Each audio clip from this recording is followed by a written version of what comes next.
The five-time world champion Vishy Anand is in good spirits as he takes on the two-time world championship challenger, recently the winner of two candidates tournaments, Ian Nepomniachtchi. It's going to be a clash of generations as well as a clash between two top players in the world of chess.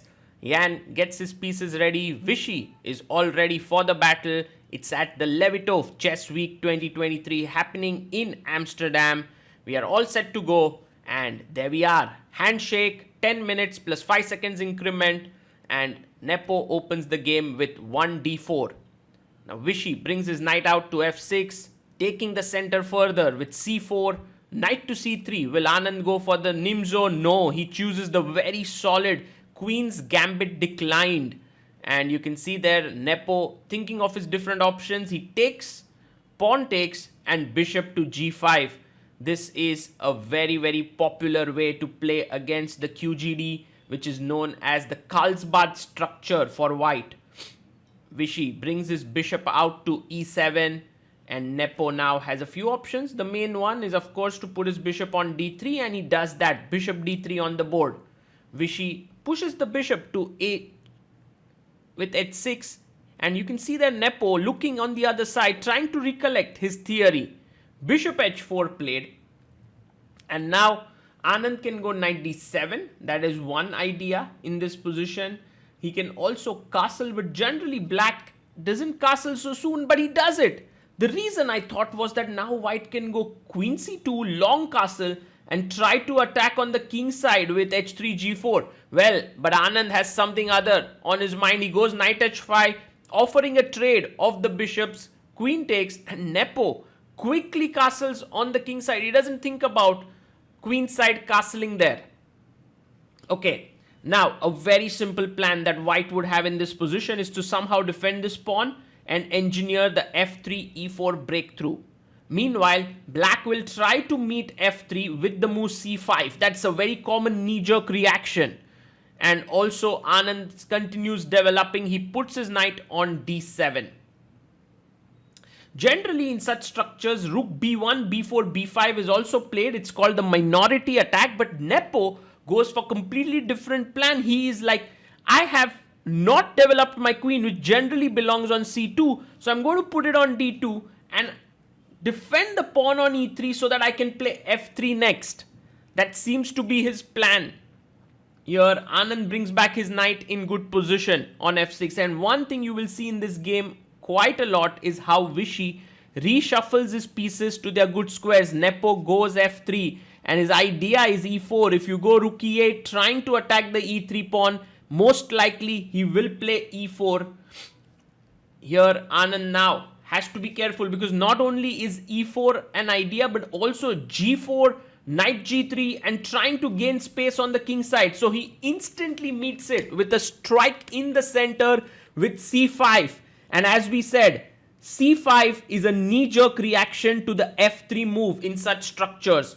But one thing that is a bit troublesome for Anand is his bishop on c8. It's not developed yet, and the pawn on d5 could become weak. How does Nepo continue here?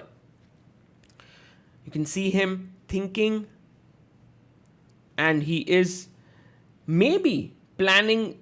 Ooh, he brings his rook. I was wondering if he wants to already start expanding with g4 and start pushing his pawns. He goes rook e1, centralizes his rook, and now Vishy needs to decide what to do next. You can move your knight away to b6. That's one plan. Anand goes rook d8. And interesting move, because with the rook, he's defending his d5 pawn. But then where do you put your knight? He wants to go to f8. Wow.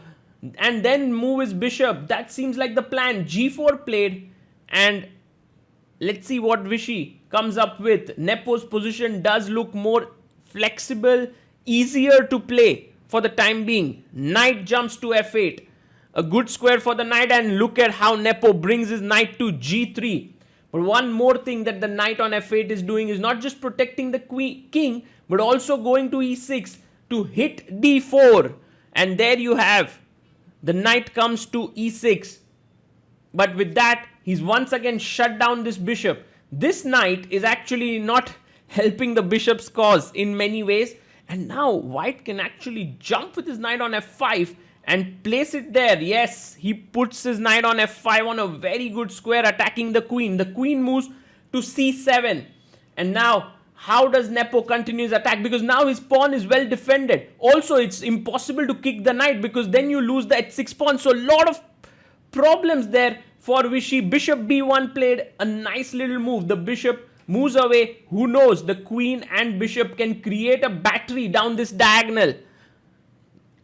For Vishy now, it's also tough to actually figure out what moves need to be played.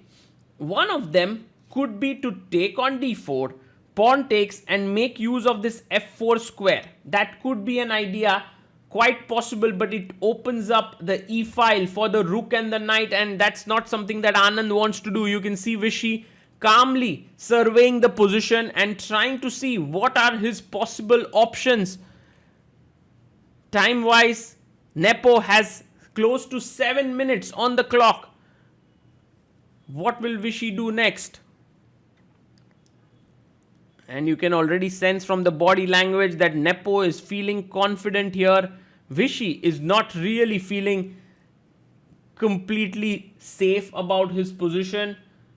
And this is where experience comes in. Sometimes you can't find moves and inexperienced players want to lash out. They want to sort of do something in the position.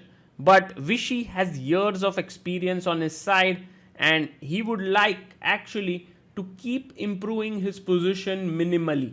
And one of the things that he must figure out is what to do with this bishop and the rook. And that's the reason why he plays bishop d7. Now this might seem a nothing move for the time being, but on the other hand, it does connect the rooks. Nepo needs to plan. How does he attack? He goes king h1, so logical. He plays his rook to g1, pushes his pawn to f4, and then his pawn to g5. And guys, that would be a monstrous attack coming Vishy Anand's way. So Anand plays bishop c6. Once again, this is purely on feel. If you put your bishop here opposite the king, it will come in handy at some point is what Vishy is thinking, because now Nepo can never take on c5. He has to maintain the pawn on d4 so that black cannot push his pawn down the board. But Nepo has no such ideas of taking on c5. He says, I'm anyway planning a kingside attack. He goes h4 there. And now Vishy, another improving move, taking the e-file. So this is again a very calm, cool, collected move. He puts his rook on e8. Now there's no problems on the e7 square. And Anand can already think about taking on d4 and putting his knight on f4. He does that. C takes d4, e takes d4. And now you want to put your piece, one of your pieces on this square. Maybe queen f4 also logical. Very interesting. But then the queen is a little misplaced on this square. That's what one gets the feeling. So Anand puts his knight there, which is very, very good. Now the problem is for white that already there are some exchanges happening down the e-file. So you cannot just go g5. Queen h2 played and Nepo pinned this knight this way. But now Vishy very quickly exchanges a rook. Rook takes, and well, I think it's very likely he'll get his other rook on e8. He's just thinking, just hesitating a bit there. But I think that is the logical move, to bring your other rook to e8. And once the rooks are traded off the board, then Nepo's attack may not really be so threatening, because then you're only left with minor pieces. Now, Ian Nepomniachtchi has a decision. Trade the rooks, give up on the attack, or play rook g1, keeping the rooks but giving Vishy the all-important e-file in the position. Well, he goes rook g1. This is taking a lot of risks, and now Vishy can actually play bishop d7, hit this knight, or even h5, which is a classy move in that position. He goes knight e6, and that is slightly passive because he wants to trade off the queens, but it's also practical. Anand is like, let's trade the queens so that the attack no longer goes through. Knight takes c7, and now Nepo, attacking chances are gone. He's shaking his head there, but the endgame is still not so simple, because here the bishop is a little bit restricted by the pawn. The d5 pawn is under pressure. Also g5 is in the air. But Vishy is a master at defending such positions. He goes knight e6, and maybe now somewhere he is angling for g6. Let's see what Nepo does. He goes rook to d1. He defends his pawn here so that the knight can start moving. And Anand brings his king into the game. A very, very useful move. In this game, Vishy has played several such moves where he has just minutely improved his position. Nepo also doing the same, bringing the king up to g3. And now actually g6 could be an idea, because let's say g6, you take the pawn here, king g7, the knight is kind of sidelined there. But Vishy goes knight g8. Very, very interesting. He defends the pawn, wants to kick the knight away, and then maybe bring his knight to e7. That could also be a plan. But Ian Nepomniachtchi there seems to have a plan to clamp down the king side structure, and that happens very often with the move h5. That's exactly what he's done. He's clamped down Vishy's king side position. Knight comes back to f6. He didn't actually trade the knights with knight e7. He comes back to f6. Now bishop comes to c2. And maybe the bishop wants to pop out on b3. Anand goes rook to c8. And Nepo does put his bishop on b3, attacking the d5 pawn. It's attacked twice already. And if one more piece comes here, it will be attacked thrice. So Anand goes back to d8. Knight e3 has come in the position. Vishy says it's time to get some space back. He plays his pawn up to g6, and with this, if Nepo doesn't do anything, then he's losing a pawn on h5. So he has to make a move. But what exactly is it? He takes, pawn takes, and Anand has reclaimed some of his space. Next, he can bring his king up. Also g5 to clamp down on the f4 square, and h5 to create a passer. So these are some of the ideas that Vishy is playing with. Nepo now goes f4. He's still trying to push here. He's still trying to fight for an advantage. But I think a move like g5 would be very strong. But Anand makes an error. He goes king g7 and f5 played, attacking the knight on e6. Vishy goes knight to g5 and now takes the pawn on g6. Believe it or not, this king is in some trouble because the knight is jumping here. The bishop is coming back with a check. And you have to be careful. He takes king takes g6, bishop c2 check. You would love to bring your knight in here, but no. Vishy actually goes king f7 back. He doesn't want to trade those knights. And now Nepo goes knight f5. Look at this. White's position suddenly starting to get better. Amazing knight attacking h6 pawn. You could play h5 here, but no, he goes here rook h8. Rook e1. The rook now threatens to enter with rook e7. So many problems in this position. How is Vishy going to come out of this situation? He goes h5, but it's a mistake. The beautiful move now is rook e5 with the idea of knight d6 and winning this knight here. It's not an easy move to find, but can Nepo play it? No, he takes on h5 and the position is back to equal.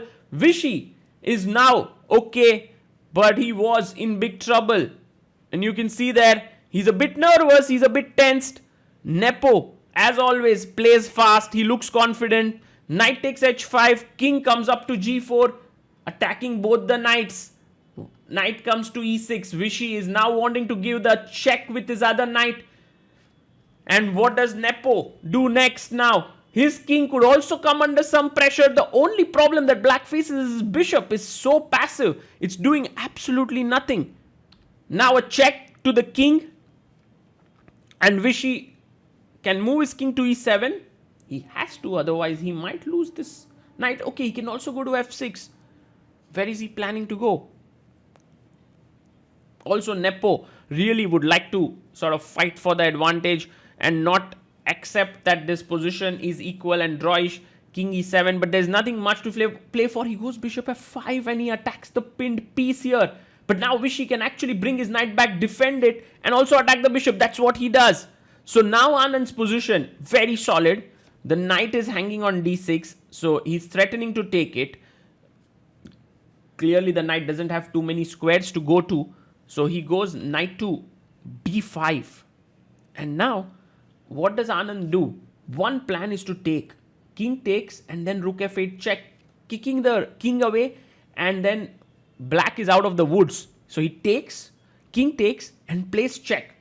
Nepo should be very careful. He should move his king back to g4 where it will have a lot of space. Don't go to e5. It looks good. No, he goes there. But now the king is trapped. You can see the knight can jump here. You can see Vishy is absolutely ready with his move. Knight f4. Knight g6 is a mate. Knight d3 is a mate. And look at Nepo there. He is talking to himself. He's so upset. And he instantly shoots out his move knight to d5 and smiles there because he is so unhappy there with what he has done. His position was completely fine, but he had to give up a piece in order to save his king from getting checkmated. Now rook g1, he's trying to play fast, but his position looks bad. Will Vishy manage to win this? The only problem that one can feel in this position is the number of pawns are less. White king is active. White knight is attacking here and white rook is ready to enter. So still, practically, there are some things to be done. a6 played by Anand. He brings his knight to d6. Also, Yan is making his moves pretty quickly and he's putting a lot of pressure on Vishy. You can see Vishy's hand shaking a bit there. King d7, rook to g7 check. King comes up to c6. And he goes back to g3. One important line that should be mentioned is knight takes b7 is met with knight d3 mate, because now the bishop is defended. So that's the reason why he goes to g3. Anand quickly chops off the pawn. Pawn comes to b3. And now bishop b1 played. Rook to c3 check. King b6 played by Vishy. 2 pawns each aside. But Anand has an extra piece. Now a check on c8. And Vishy goes king to a5.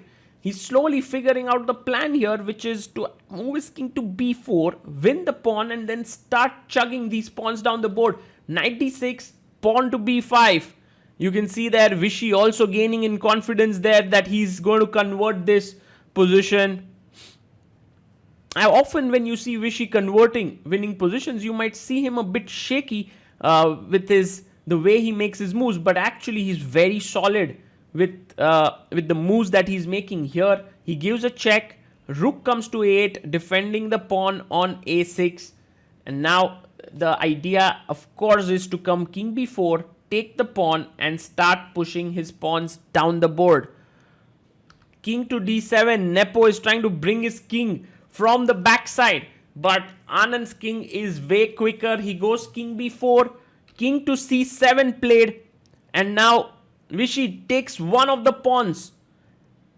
Nepo will get back one of his pawns as well with king b7, because now the a6 pawn cannot be defended. But I think Vishy can actually, he goes rook h8, can now calmly use his b pawn to push it. Yes, he goes b4. One pawn is good enough there. Nepo now clearly having no real plans. He should be in big trouble here, because also the d pawn is not going anywhere. He goes rook a1, attacking the bishop. Anand moves his king in to defend the bishop and also free one space for the pawn to come down. Rook a5 played, and he plays pawn to b3. Rook g5 played by Nepo, and now the knight comes back. Vishy is planning to put his knight to block any side checks, perhaps from here. King up. Rook pins the knight. Ooh, nice move there. King comes here. Knight check. And now king comes to d5. Knight f4 check. The king is being moved around. King to c6. But now that the knight is pinned, I think all that is needed is, yes, the bishop comes out. Next, the king comes out, and then the pawn pushes forward. Rook to g4, and Vishy is now, ooh, he's going to move his king. Yes, he does. And Nepo resigns with a very gentlemanly smile on his face. Very nice there by both the players. Nepo seemed to be doing quite well in the opening and early middle game, but Vishy's defense was quite amazing. At some point, Nepo also had a chance to win the game, but Anand, when he got his chance, he simply pounced onto it, and Nepo's king was not at all safe in the center. It's very nice to see how both the players are analyzing. Nepo, of course, has great respect for Vishy Anand. He's mentioned that after he won one of the candidates' tournaments, and there the match has come to an end. The game has come to an end in Vishy's favor.